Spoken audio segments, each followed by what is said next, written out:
요한일서 1장 7절 9절 말씀에 답이 있습니다.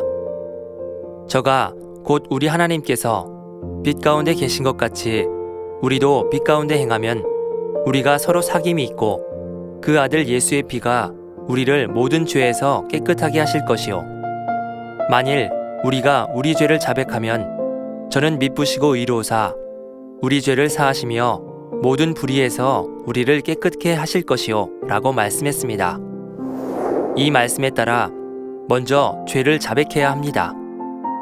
자기가 행한 죄를 하나님 앞에 스스로 고백해야 하지요. 이때 앞으로는 빛 가운데 하나님 말씀 가운데 살겠다는 결심이 동반되어야 합니다.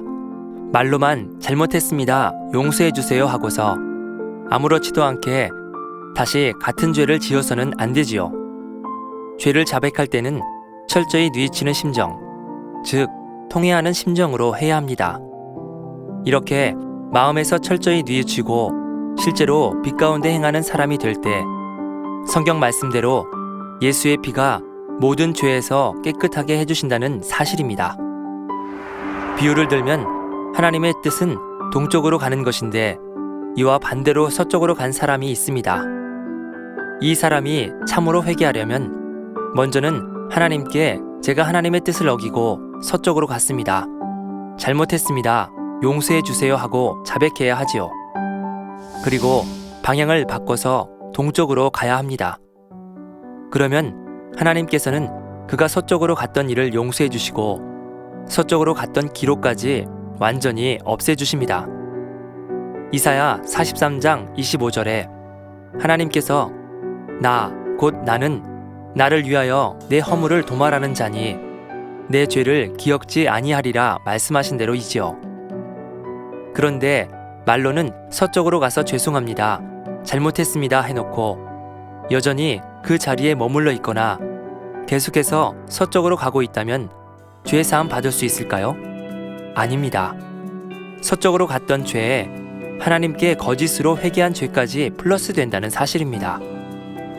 한편 서쪽으로 가다가 완전히 돌이켜서 동쪽을 향해 가고 있다 할지라도 이전에 서쪽을 향해 간 정도에 따라 본인이 느끼는 죄 사함의 확신은 다를 수 있음을 기억하시기 바랍니다. 잘못된 길로 멀리 갔던 만큼 그 길을 되돌아오는 데는 더 많은 시간과 노력이 필요하겠지요. 영적으로도 죄에 얼마나 깊이 빠졌는가에 따라 회복하는 데 필요한 시간과 노력의 양이 다르다는 사실입니다. 물론 하나님 앞에 자복하고 회개하면 죄 사함은 받습니다. 그런데 회개에 합당한 열매를 맺기까지는 마음이 눌리고 힘든 시간을 보낼 수 있지요.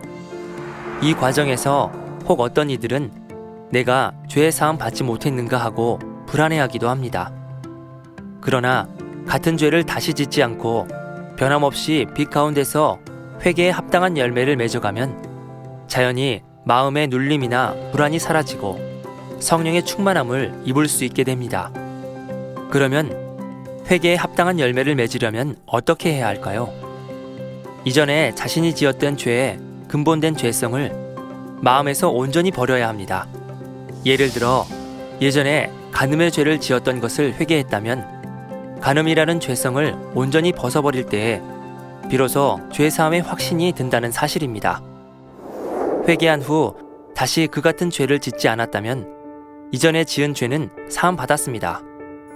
그런데 여전히 마음에 간음이 남아있다면 다시 죄를 지을 가능성이 있기에 죄사함의 확신이 약할 수 있지요.